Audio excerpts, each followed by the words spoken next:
For all things outdoors, listen to the father of two, the Jesus-loving TV show hosting hairy, true-blood American redneck, Ben Cole. And listen to the outdoor filming, chef cooking, chocolate milk drinking, John Weissmuller. And we are Rooted Podcast. Hey everybody, thanks for tuning in to another episode of Rooted Podcast. Today, we have a very, very special guest. You may have seen this gentleman on your TV on various shows and networks throughout the years. He is a wealth of knowledge when it comes to trapping and some baseball. We'll get into that as well. The founder of North American Trapper, Mr. Alan Probst. How are you, sir? I'm doing good. I appreciate you having me on, guys. Oh man, thank you for coming on. I mean, absolutely. I know Ben and I dove into the world of trapping here. Ben's been doing it a little longer than I have. I pretty much just started, but we are excited to dive in. Speaking of just starting, I read that you did your first trapping at 7 years old. Can you kind of take me through what that was and how all that came about? Yeah, I mean, my father, my grandfather, my uncles, they all trapped. And this was back in the 70s, the mid to late 70s when, a red fox, a beaver was $50, a mink was $40, a muskrat was $10, $12, $15. Right. And you had an actual opportunity to, supplement your income back then. Back in the 70s, you could buy a brand new truck for $4,000, $4,500. So if you went out and caught, 50, 70 fox, you could buy yourself a brand new truck. And there were a lot of guys that were good trappers back in that day that really supplemented their income, and they would go out and actually make more in 2 to 3 months trapping than they would in their regular job for the whole year. So that was not why my dad or my uncle or my grandfather was doing it. Yes, the money was nice and whatever. My dad was a school teacher by nature, but he would get up at 2 o'clock in the morning, go check his traps. And I just, from the age of, I can remember, 4 years old, 5 years old, I would ride around with him and check his traps, and my grandfather would be in the truck and we would go check. And, right down here in the bottom, I'm actually sitting in his chair this morning. My dad passed away a year ago, and I kept his place. I come here and relax. And within a quarter of a mile as the crow flies from where I sit right now, maybe a half a mile, is where I caught my first muskrat. And it was just, from that time forward, been just ate up with trapping and completely engulfed in it. I wrote a book when I was 13. I can't find the damn thing. I wish I could. It was called Beaver Trapping at Its Best. And I illustrated it and just completely ate up with it. And, here we are, almost 50 years later. And it's what I do for my livelihood. So it was apparent doing what they were doing and me wanting to follow in that, footsteps, kind of like what a lot of kids do. They want to be like their dad or whatever. And that's, kind of where I learned how to do a lot of what I do is through my father, who was just an unbelievable master outdoorsman all the way around.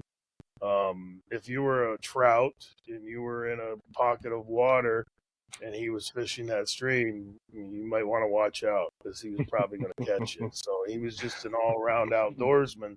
That's awesome. And that's kind of how it started. Just wanted to be like him, and that was a really great time to grow up, especially in a small community. So there wasn't much else to do besides hunt and trap and fish where I grew up. I grew up in a town with about 1,200 people. So. Oh wow! There's still 1,200 people here, so that tells you where we're at. Absolutely. I started trapping a couple years ago, and I have genuinely enjoyed it. Caught my first fox, a couple of coyotes, and the only thing that I haven't been able to catch yet is a bobcat. And I want one so bad because the crazy thing is we have so many of them on the farm that I'm trapping, and I can't figure out how to do it. I've tried everything that I know, which is limited knowledge, obviously.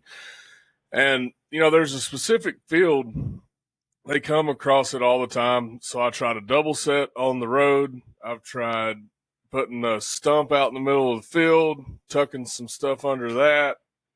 And, I'm just kind of lost in what to do next. I caught some possums and raccoons in those traps, but the bobcats are tough for me. Well, the biggest thing I can tell you, and we were talking earlier before we started about the NWTF convention. I had somebody come up to me at the NWTF this year, and he showed me a picture of a bobcat on a trail cam, and he's like, "Man, I just can't catch him. I can't." I said, "Let me tell you something. Put your set in the ground there. If you're on target with bobcats, most generally, and there's those one or two. There's always that animal that's that one specific animal that is just tough to catch at times. But bobcats in general, most of the bobcats that I'm catching in Illinois or Pennsylvania or a lot of different places, they're just plain old incidentals because I got to let them all go. I'm not targeting bobcat at all. But they will work a set pretty good usually if you're in the area where they are. If you put your game cameras up and you find where they're going back and forth on your camera, where you get them going both ways, put your set there and let it marinate. And I promise you, they're going to work the set over time. I think you're just, if you've caught coyote, you can catch a bobcat. Okay. So, okay. Yeah, you are doing things correctly. And what I mean by that, you're bedding your trap correctly. You've obviously made decent sets to where the coyote has worked the set to where he doesn't feel cornered, or you're making good sets. You're catching fox, you're catching coyote. If you're catching fox and you're catching coyote, you're going to catch a bobcat too. It's going to happen. So Awesome. I would say don't get too, over analyzing. I guess that's what I want to say. Don't overanalyze what you're doing. Just keep doing what you're doing. If you know where there's a cat and he's in that area, make your sets accordingly, and you're going to get your opportunity. So I think that's the one thing I would tell you is just kind of you're going to be all right, especially if you're catching the other critters. That's awesome to hear because I am fascinated by trapping in general, but I tell you, when I caught that first coyote and that first fox, it was so exhilarating. I was pumped beyond measure to walk up to a trap and see that in there. And, I started trapping just solely for the turkeys. I just wanted to take care of the baby turkeys and give them a good place to live and try to reduce the raccoon population. And, well, we did that a little bit, and then still trapping all the time for raccoons. And I usually pull my coyote traps this time of year, but I don't know if I should or not. But I like those winter pelts personally. I actually agree with you on that. I'm a firm believer when it comes to we do teach and show people how to handle the nest raiders and the catch the coyotes and the foxes and all that. And we are out there showing people how to do that. And we want people to go out there and basically we say be the steward of your own land. And that's what you're doing. You're being the steward of your own land. You're kind of controlling the predators, allowing some of those prey species to thrive a little bit more, but you're not out there to exterminate the predators either. You need a full balanced ecosystem. Right. And the one thing you just said, we are very adamant about. When we go catch something, we want to get some value out of that animal. And the fur market is abysmal at this point, as everybody knows. But you can tan those pelts. They make great gifts. They can be great decor on your wall. They can be something that's a great conversation piece. It's something that, yes, we want to take these animals out of the equation, but we want to be catching these animals when they have a value and when they're worth something, so that we're not doing it just to do it. So I didn't mean to interrupt you there, but that was a good point that you just made, and I figured I would add to that. But when they're prime and in the winter, and people were like, well, we want to catch them right before brooding season. Well, I can tell you right now, if you catch a raccoon in November, his ass ain't there in brooding season. So you've caught him before the next brooding season, or the Right. female before the next brooding season. You're getting a Mm-hmm. value out of it if you put your time in. It comes down to priorities at that time. If you want to be out in your deer stand all day, not trapping, and then you're going to try and rush it right before brooding season in the spring, well, then that's your prerogative. That's your what you want to do on your land. But we recommend, and I recommend personally, you want to be catching those animals, just like you said, when they have a value. Yeah, that's one thing we did, and John, I'm sure you've got plenty to add to that as well. Oh, I'm just sitting here enjoying it. You keep talking about the fur market. I mean, I guess. So obviously, at one point in life in America, it was just like you said. You can make more off of trapping and selling versus just working a regular 9 to 5, whatever that looks like. Why is the fur market the way? Like, what made it just be so terrible? Just life in general, culture things. Like, what's going on? There's a multitude of different factors there. Culture, that's one of the biggest. Um, you start thinking, PETA and these Mm, organizations that play on half truths and a lot of innuendos really popped up there in the 80s.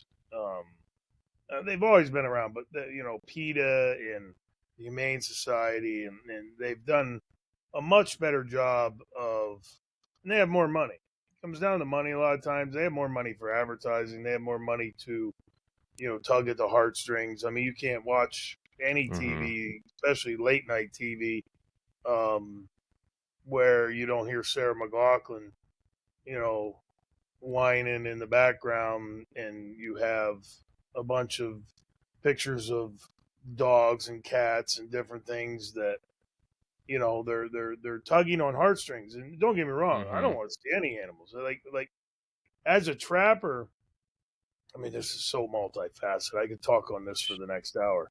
I'm trying to zone it down for you. Oh, hey, talk Uh, away.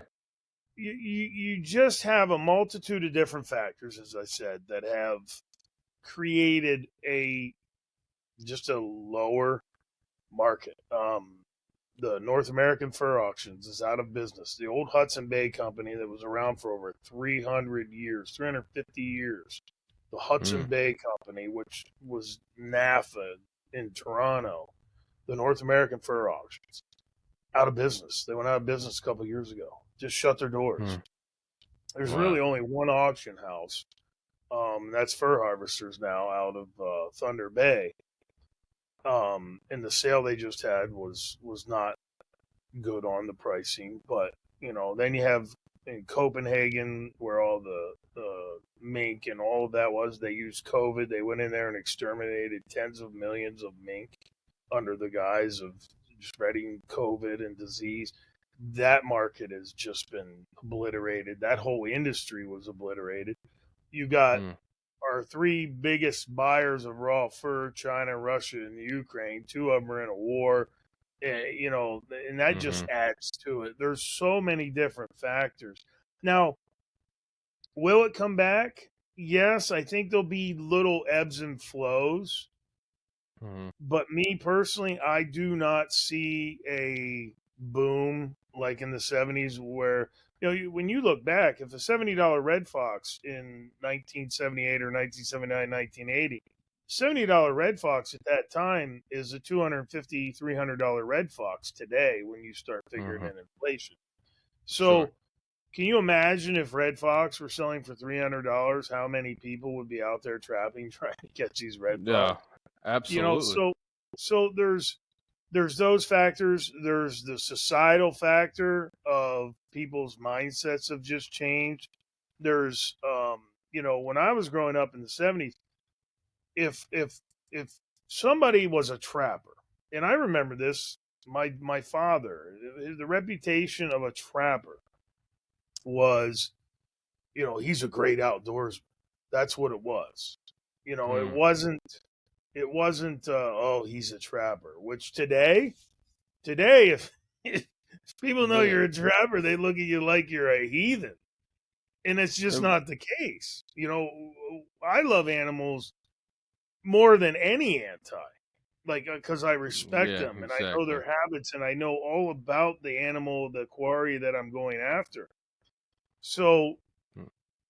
you look at the differences of how the mindsets has changed, and I mean, we could, we're not going to get, I'm not going to get into politics here, but you got men competing in women's sports, and the attitudes of and the mindsets of people are just completely off base to where, in my mind, what's right is now considered wrong, and what's wrong Mm-hmm. is now considered right. And No, definitely. it's not just the fur industry, it's the whole world in general. So when you're dealing with animals and the amount of people that are against, not just trapping, and we are the low hanging fruit, in the whole grand scheme of the outdoor scale. But you got people going into supermarkets, throwing mud and spray painting the meat,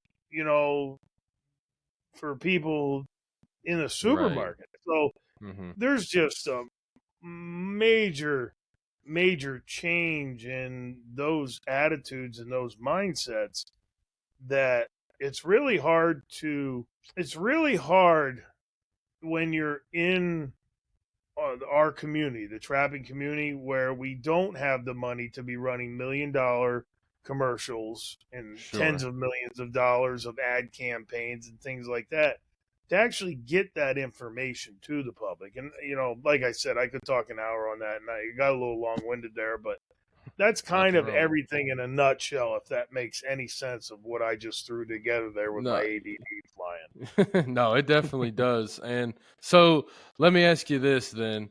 Um, what would you tell people the incentive to trapping is today? Because obviously it's not making money, So like for me, it's saving turkeys. I mean, is it just that? Is it saving other animals? Is it the healthy ecosystem? I mean, is that what you try to, sell people on why you should trap? That's actually that's a really good question. I have not sold personally. I have not Hmm. sold a pelt for over a decade. Anything Gotcha. I've caught has been tanned. It's been skinned out, tanned. It's been made into whether it's a mountain man hat or a Daniel Boone hat or a, you know, Hmm.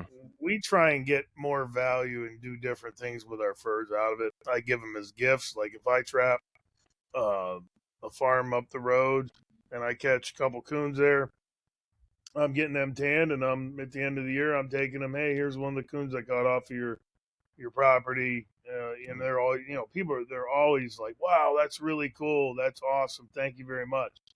Sure. Um, as far as why I trap because it's inherently in me, that one on one with Hmm. nature, that one on one with that animal, and anybody out there that is starting out and I want to catch a coyote. And, just you said earlier, that first coyote, you're just like, wow, this is so Yeah. awesome. And it's, it's that feeling. It's the memories. It's the memories that I have with my father can never be taken away from me, from Mm. all the times that I was out there and saw, I can remember tons of different things, like him catching two beaver in one set. And I'm very fortunate to be able to have a lot of that on film through our filming processes over the last 20 years. So when I need to, I can put in a DVD or I can go to my YouTube channel and I can watch. I'm very fortunate with that. But the memories of it, creating the memories, uh, the getting the kids involved, seeing their fascination with it. Just like you said, you can help your turkeys. It's Hmm. there's a lot of different factors that you can use, and I don't get offended. like we mentioned baseball earlier. I played baseball for 10 years. And, when you're in a locker room with 25 basically just alpha dirt balls, you get a thick skin. Yeah. I don't get offended, but I get annoyed when people say, well, I'm not trapping this year because they're not worth anything. That annoys me more than any other statement in the trapping industry. I'm not trapping this year because they're not worth anything, because I'm the exact opposite. I don't trap for value of the fur. I trap for the memories. I trap for the experiences. And here, I've been trapping almost 50 years, and there's not one day that I go out there and I do something and not learn something.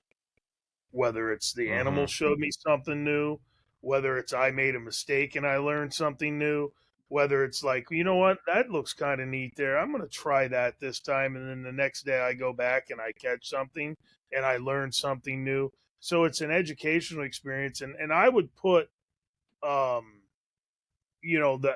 the outdoorsman, sportsman's overall knowledge. You learn so much trapping that will help you as a hunter, that will even help you as a fisherman. You just start to learn about animal behaviors way more than you do just sitting in a deer stand or trying to work some pigs through a bottom the knowledge that you gain is that in and of itself is a factor to trap, just the actual knowledge that you gain as a sportsman. But overall, you can do a lot of different things. And you mentioned helping your turkeys, all your ground nesting birds, whether it's grouse, duck, quail, all of them. Sure. The memories, the being able to get things tanned and give as gifts, just all of those things are good reasons to go out there and trap, way above and beyond what the value of the actual animal is. So, when you talk about tanning, do you have any Mhm. tips on what somebody that's just starting and getting something tanned, do you send it off and let somebody tan it, or do you tan it yourself? Me personally, I don't have the time or the energy to tan pelts. Tanning pelts is, yes, I've done that before. Tanning pelts is once you do that, it's another form of accomplishment. I send all of my fur away. There's a bunch of different tanneries out there. Moyle Mink and Tannery out west. You got Sleepy Creek in Iowa. You got, Tabari was in New Jersey. They just went out of business, but there's a new guy in New Jersey. There's other people in Western Pennsylvania. You can find a tannery. If you want it done correctly in a really nice pelt, I would say send it away. But I also am not against people doing their own tanning. And you can buy a tanning solution. You soften the hide. The thing about tanning, the better tan that you get is the more you break the hide. So the more you put into rubbing it on the back of a chair and breaking that hide to make it that leather supple and soft, then that's the better tan that you get. But I send all of it away. It's not overly pricey, but if you send them say you catch a raccoon or two and you send them away, you're probably going to pay 22 bucks Okay. each to get them tanned. But you're going to get back a really nice shaved tan pelt that's going to last for 100 years. Oh, wow. Oh wow. As I said, you can hang them on the wall.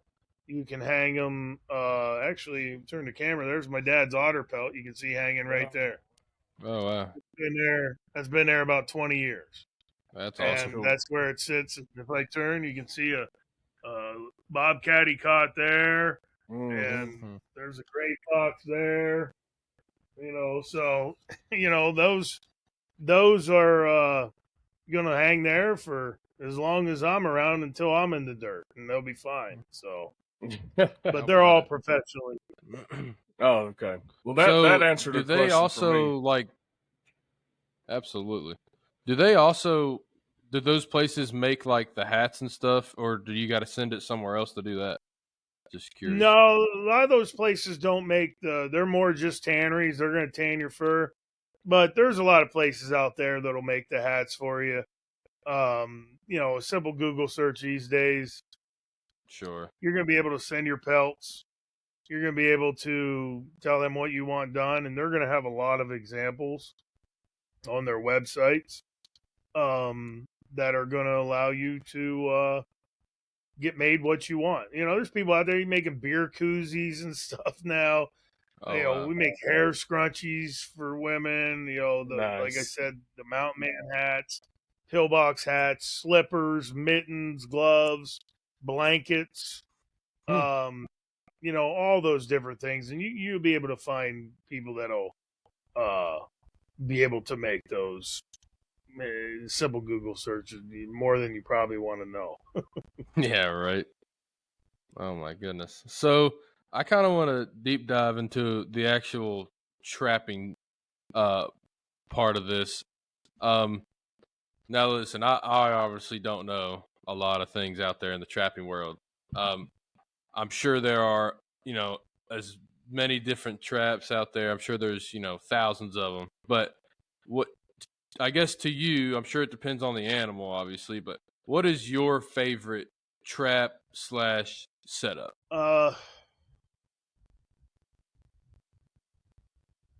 My favorite trap, if God came down to me and said, Alan, you can only use one trap for the rest of your life. And for an all-around trap, I would probably go with a 1.5 double jaw. The 1.5 double jaw is a trap that has like a little piece that's welded underneath. If you get an animal in that, they are not getting out of. It's strong enough. If you get, now it's a smaller trap, but if you get a coyote, bobcat, a beaver, a fox, a raccoon, a possum, a skunk, anything, if they step in that double jaw does not allow them to work the trap, they're going to be there when you get there the next morning. If I'm now that's a trap that that I don't have to use when I'm trapping coyote, so I don't use that when I'm trapping coyote. But if somebody came to me and said you can only use one trap, Right. I'm going to choose the 1.5 double jaw. That's what I'm going to choose. Interesting. Because of that double jaw. I know if an animal steps in that, he's going to be there wearing that bracelet when I show up. So, nice. If I'm trapping coyote, I'm predominantly setting a 550 offset. Now, that's going to give me a better area, 5.5 inches. It beds really tight because of the cast jaws. So I'm using the Duke 550 pretty much all of my canine sets, and that would be fox, coyote, and bobcat sets. They are not a good coon trap because they are offset. So if I'm setting in now Duke just came out with their new 450. The 450 has been on the market for years under MB. Duke is I use Duke, so they just came out with a 450. I will be using their 450 offset and their full jaw in Pennsylvania, where you have a lot more chance of catching raccoons than if you're on the plains of South Dakota or a place like that. So, but if somebody's just getting into trapping, I would recommend to start with the Duke Dog Proof. The Dog Proof trap is going to be the easiest trap that somebody can use and get a kid involved. And you go out there, you find some coon tracks, you set the trap, and you're going to have some coons. You're moving up. You want to move up just like you do as a hunter. You go from shooting your first deer to wanting to try and get one with a bow. And then you go to trying to get a bigger one. And that same thing in trapping. You catch a raccoon. Well, now you want to catch fox. And then you try and catch fox. Now I want to catch coyote. So I would use a bigger trap from that. So you move from the dog proof. You start with, get somebody involved, just getting around, catch some coons. You're helping the environment. You're catching some critters. The 550 is going to work for you predominantly in all of those predator situations. Out west, they like the 650. It's a little bigger version of that Pro Series 550. that's a good trap. But I only use about like, and if somebody goes to my website, the North American Trapper premise of what we are trying to show people is that we're not there to take your money. Yes, we got to make a living and we got to sell stuff and we got to make sales, but we're not inundating you with thousands of choices. If you go to the website, we carry the 110 and the 330 in the body gripper. The 110 is for muskrats and mink, and the 330 is for beaver. Now, you can use 160s and 220s and 280s and a lot of different things around the country. We don't carry them because we don't use them. If you look at our coil spring and other traps, we carry the 1.5 double jaw, which I just said is my favorite trap. I'm obviously going to carry that. That's a perfect trap for all of your water sets, whether you're trapping for muskrat, mink, raccoon, all of those. That's going to work for you for those three critters. We also carry now the 450, which is just hit the website, but we carry the 550, the 650, and we do carry the 850, even though I don't use it here in the East. I have used it when we trapped wolves in the West. It's a great wolf trap. It's a bigger version of that Pro Series. So we do carry those three. And then we carry the number 2 dogless, which is a great fox trap for here in Pennsylvania. And we carry the number 4, which is what we use for beaver. So we only carry about 6, 7, 8 different SKUs when there's 35, 40 different traps that we could literally put on there to sell people. But we don't use them. We don't promote them. We don't use them. Now, are they bad traps? No. Somebody maybe wants to use the number 1 long spring for muskrats. More power to you. We don't do it, so we don't sell it. So when somebody comes to the North American Trapper website, or they watch our YouTube channel and they watch us do something on YouTube or TV or wherever we're showing how to do things, when they come to the website, that's all we're carrying. And that's kind of the premise of what I wanted to do, is that we only carry what we use. So if you watch what we're doing, you're able to come. You don't have to weed through, 492 products to find the one that we were talking about. It's going to be very simple because we're only carrying what we use. But when it comes down to traps, the 1/2 double jaw would be my favorite all-around trap. If you're going for raccoons, I would start with the dog proof. If you're going for coyotes, I would go with the 550. And if you have a chance to catch coyote, fox, bobcat in a region, the 550 or the new 450 is going to work for you. And that's going to handle 99% of every one of your trapping situations out there. Wow. That's awesome. I've got you talk about the dog proof, and Ben probably remembers this because at the turkey show, we both had a booth, and I come walking back from your booth, and I'm carrying this starter kit. And Ben is like, "What in the world did you done go out and spend your hard-earned money on? How'd you buy? That's a big box." You're like, "What is going on?" I said, "Dude," I'm not gonna lie to you, Ben. I really don't know what I just bought, but it sounded cool. And I tossed like, "Man, it's some traps, and it's got a long wire and a thing you put in the ground. I don't really know what I'm doing, but." I said, "Look, the man said it was like fishing with a Zebco, and I can fish pretty good." Guy was down there showing you snake oil. That's right. So I said, "You know what, man? I'm just gonna try it." And dude, sure enough, man, I don't know nothing about nothing. I just know I have some raccoons on camera every once in a while, and I threw a couple traps out there and caught, I don't know, a dozen raccoons and a couple possums, whatever. Which to me is awesome, and hopefully this spring I see the fruits of that labor.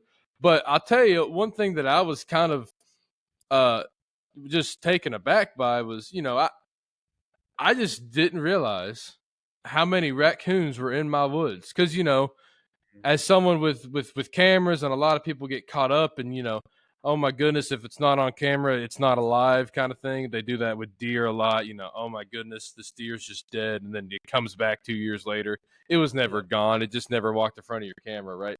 So I kind of felt like the same way with raccoons. I've only ever had the most like a 4 at once on my camera, and not consistently.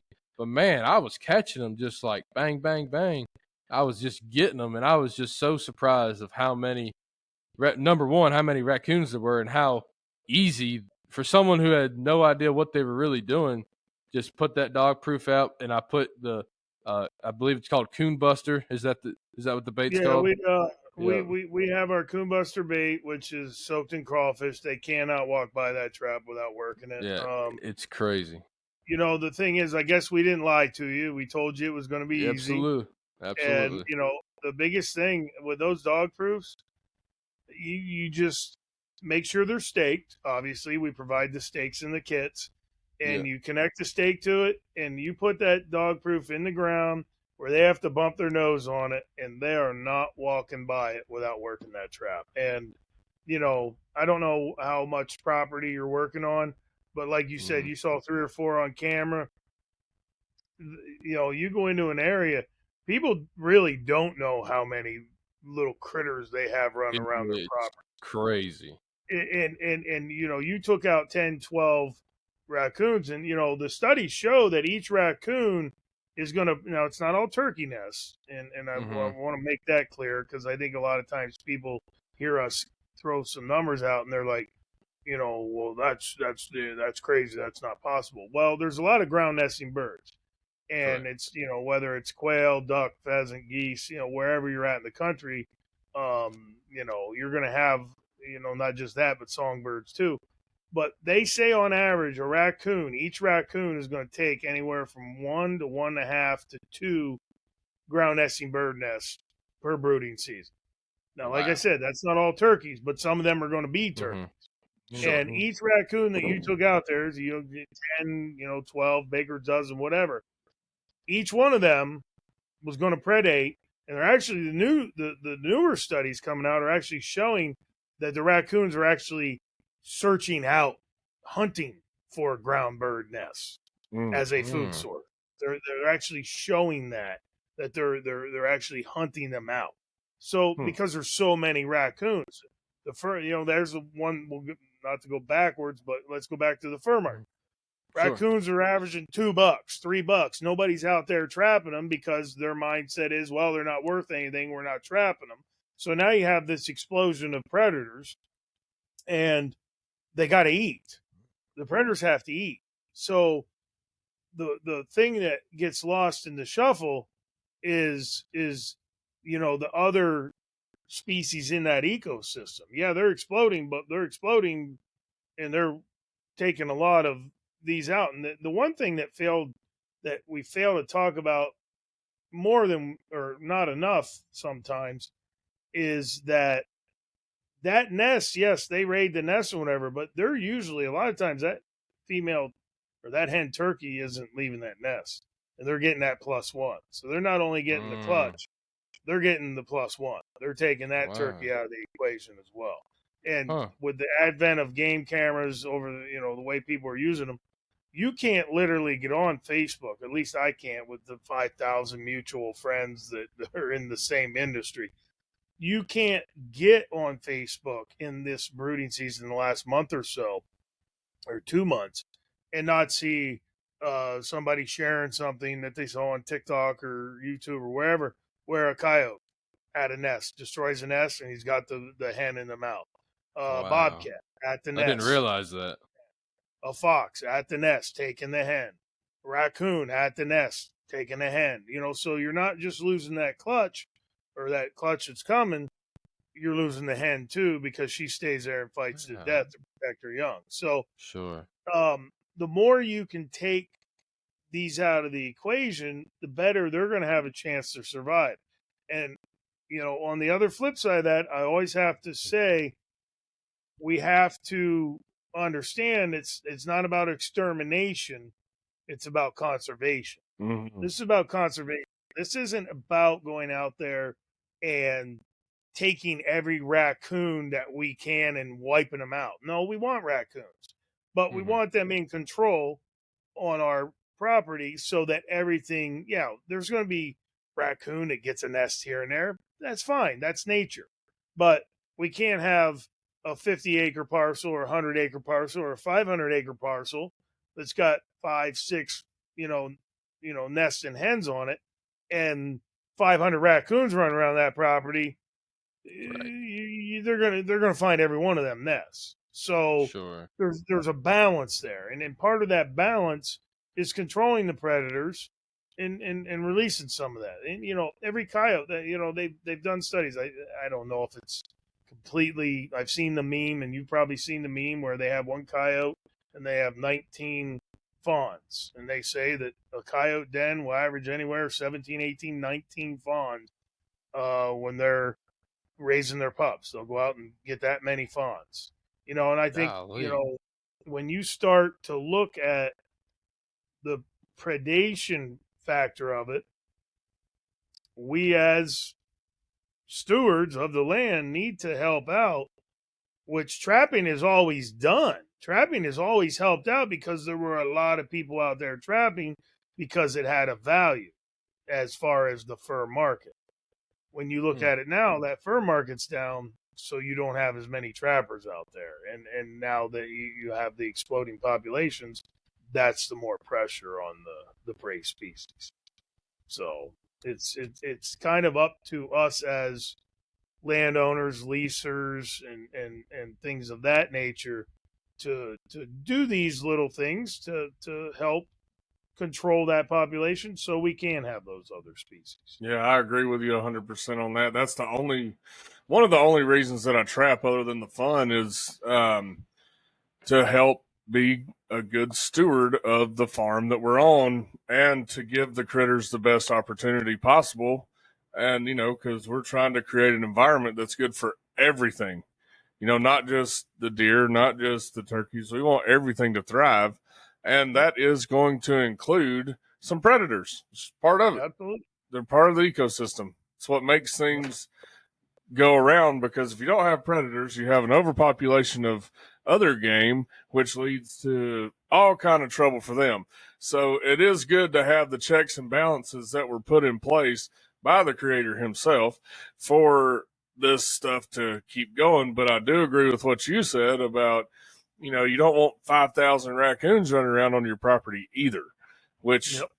poses a huge threat to your turkey population and all that. And I told John a while back, I thought, how do we get trapping back? How do we educate people on getting them back in the woods to do the trapping and to get them back on board? There's got to be something that we can do to elevate that process to where more people are back out in the woods doing just that. Yeah, we've sat around and we try, and whether it's through a podcast like this, and I appreciate the opportunity to speak on Oh this man. stuff, Mm-hmm. or to giving a seminar at the NWTF. If we can just get one or two people to, what, I'm going to try this. I'm going to try this. We are getting back to this. We got away from it because you know what it's like running a business. You start doing things and you're like, yeah, and then something else takes your attention, or whatever. But we've done. If you've seen the infomercial that we ran a couple years ago, the I'm a Trapper. We brought people. We just called people and said, hey, you want to be part of this? Hi, I'm Joe Smith and I'm a trapper.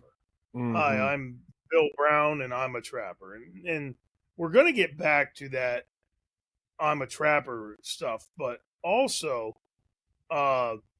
when you look at trapping as a whole, trapping season pretty much anywhere in the country is going to be post Thanksgiving and go through the end of February. Now, the seasons are different in different states. It may be February 15th. It may so, but it's going to be that after Thanksgiving, when the animals are prime, we talk about we want to catch them when they're prime. Mm-hmm. After Thanksgiving through February. Well, unless you're in South Carolina and can shoot 50 deer, or you're somewhere where you can go deer hunting every day because you got 50 tags, or somewhere like that, there's really not a lot of outdoor sports going on at that time. Here in Pennsylvania, people like to ice fish. How they couldn't even ice fish last year. We didn't have enough ice. So what trapping can do for you, above and beyond that one-on-one with nature, above and beyond that going out there and going after the coyote or the bobcat or whatever, it can extend your hunting season.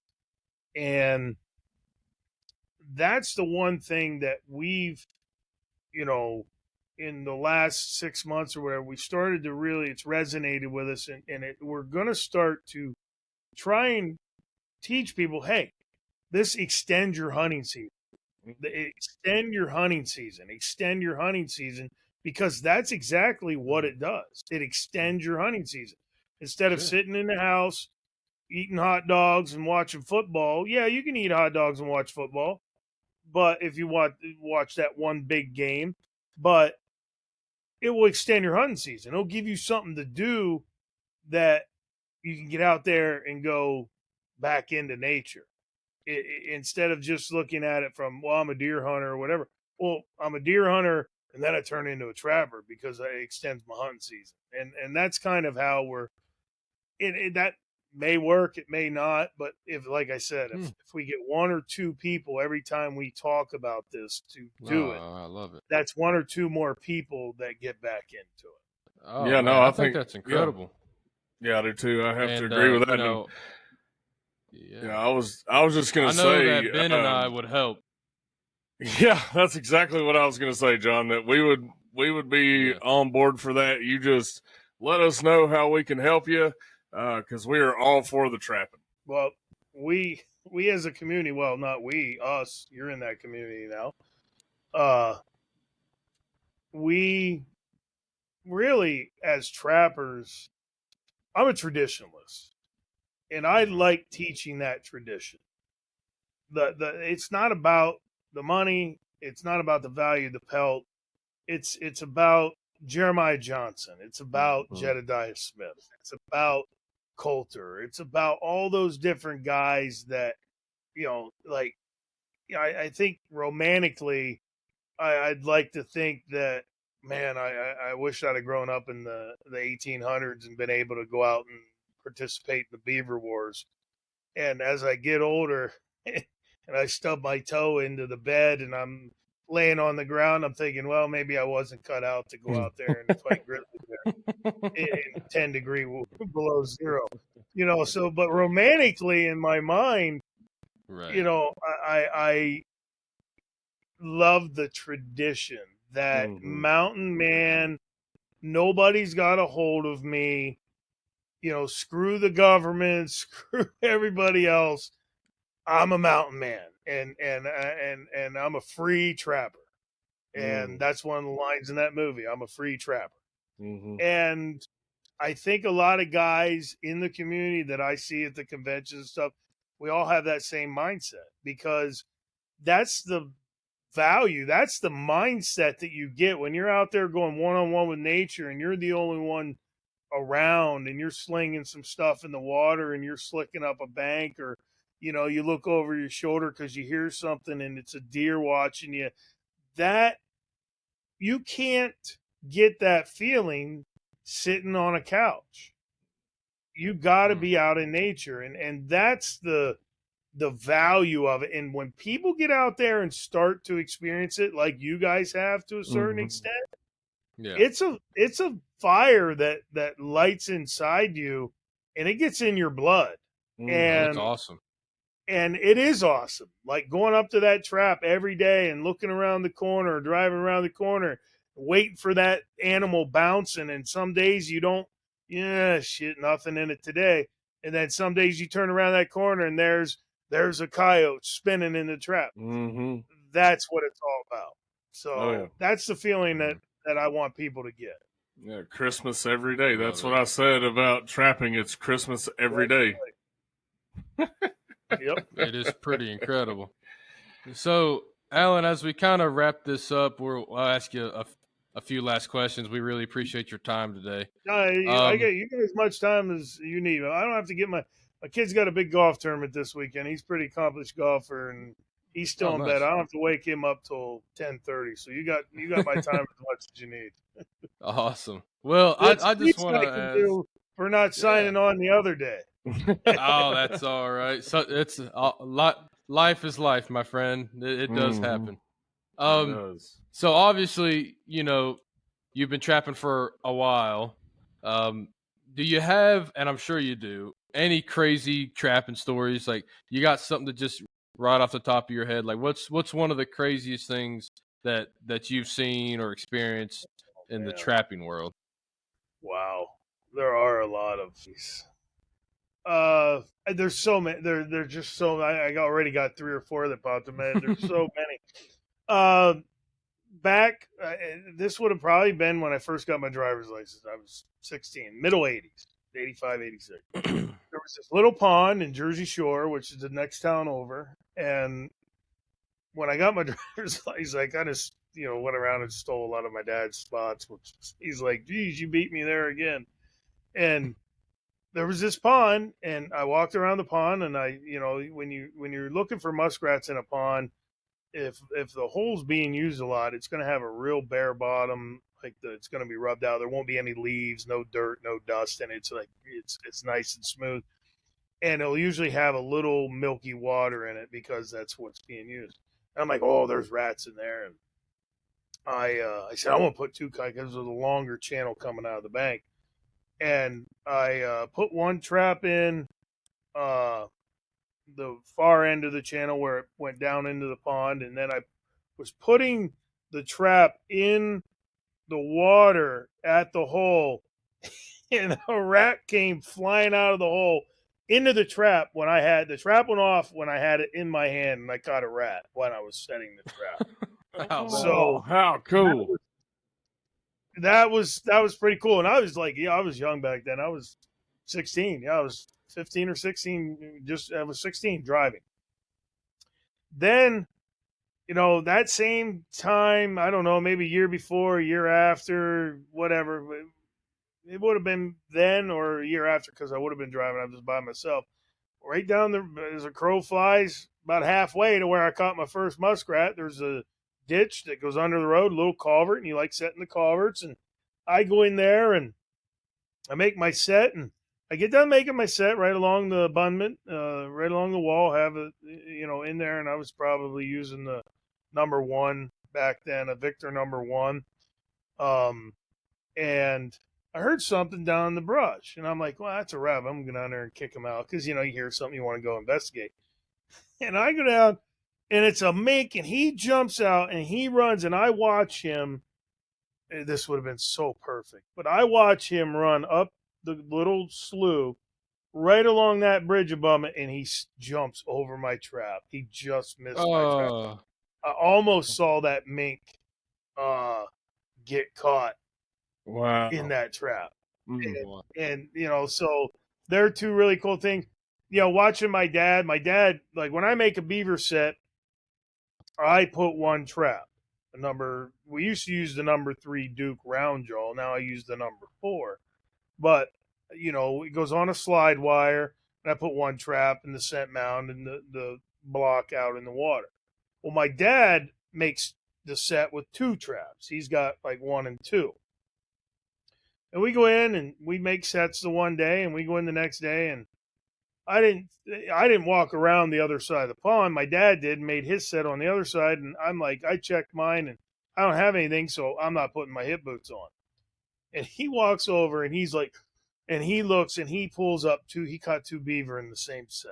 Oh, so one came in, got one come in, and he caught both adults in the same set the same night. That's awesome. I remember a lot of different times, just a lot of those type of scenarios. I remember my dad taking a fox out of the trap. I was young. I mean, I was probably 8 or 9 years old, maybe 10. And I'm with him, and he caught a gray fox up on this hill, and we walk up, and he's checking the trap, and he takes it out of the trap, and he shoots it to put it out of its misery. And he's over there, and I'm standing there looking at the fox, and I'm 10 years old. I'm probably poking it with a stick, whatever I was doing. And he's making his set, and I'll be damned if that fox doesn't jump up and go running up the hill. Oh my goodness! I can still picture my dad walling up that hill going after that fox, and he ended up catching up to it and finally got it and brought it back down. But Wow. there's hundreds and hundreds of those type of stories and memories. There's just a multitude of those that I could sit here and like I said, I could talk for the next hour on those type of things. But I remember sitting in a swamp down here. I sat down there as a crow flies, maybe 3 miles, and I set a channel. And it's a real thick swamp with the real thick vegetation back in the day. It's not as thick now because they don't have the runoff of the horse manure and they use the different, chemicals. So these swamps and little ditches around here aren't as muskrat friendly. And we don't have a lot of muskrats around here now. If you find muskrats now, it's like, wow, you hit the lottery. But I sat in the channel and I walk up the channel, and I'm weeding through the weeds to put another 110 in, and I hear snap, and I turn around, and there's a muskrat in the trap I just set, and it's not coming up; it's actually going down. So I only walk 4 or 5 feet. I'm like, where the hell did he come from? I must have almost stepped right on him, and he went below me, and I caught him right there. And um, there's a lot of those stories that are unique, for sure. The first coyote I ever caught, the first bobcat, those really the bobcat. Like, if you guys want to see who my father was, the clip on YouTube where he catches his first bobcat is priceless. He's 70 something, 70 years old at the time, or whatever, and he's excited like he's a 5-year-old kid, and they're the memories that matter. And that goes back to the same thing we were talking about earlier. Why should somebody trap? Well, you should trap when you create memories like that, because those memories don't happen if you're not out in the field. Yeah, no, that's 100% correct. In fact, what you were just talking about, the fox jumping up and running off. Uh, one of my buddies, I trap with him every year. We do a trappers weekend at his farm, and it's a bunch of old guys get together, and we go and set a bunch of traps for raccoons, foxes, coyotes, bobcats, everything. I remember specifically that he was telling, or right before I got there, I guess it was a couple years ago, but he had just caught a gray fox, used the choker, whatever it is, and then was driving down the trail, looks back, and that fox is halfway jumped out of the bed of the truck and gone. Yeah, those things. Nothing's perfect, Mm-mm. and that's a memory you guys are gonna have forever. Mm-hmm. You're gonna have that Absolutely. memory forever. Oh yeah, and That's pretty. me and my son actually we got a little 6 acres here at our house, and me and him went out and set our trap here. We got a set, and uh, first night caught a coyote. Second night, or 2 nights later, caught another one. And I call it Teddy's set because he was out there with me. He's just barely 3 years old, so he was out there. I bet you love that. Oh, he did. He loved every second of it. He was into everything while we were out there. It was awesome. But I'm just thankful that I had these opportunities over the years, and trapping really did that for me. And I appreciate you taking the time today to be on with us, and it's just been an awesome opportunity, and would love to do it again too. Absolutely, I appreciate. Like I said earlier, I appreciate the opportunity to come on here and talk. And if anybody out there has any questions, we're more than happy to help you get started in your own processes. Everything that we do is under North American Trapper. Our website's NorthAmericanTrapper.com. Our YouTube is North American Trapper TV. The Facebook page is North American Trapper. Our North American Trapper YouTube page, we have a beginner course. Like, we have 35, 40, I believe 40 different clips that actually show people exactly what they need to do if they're just looking to get into it. And we try and keep it very simple, very matter of fact, to where you're not inundated with 1,000 different things. No, if you do this and you set your trap like this and you are on sign, I can promise you that you're going to catch animals. And as you are well aware, you guys are just basically starting out. It's not that hard. It just comes down to putting the time in, and you're going to get out of it what you put into it. The more effort you put into it, the more you're going to get out of it, the more you're going to catch. And that's the one thing that we feel we're doing a good job of, to where over the years, for 50 years ago, you'd be hard pressed to get any trapper to tell you anything because the value of it, the secrecy.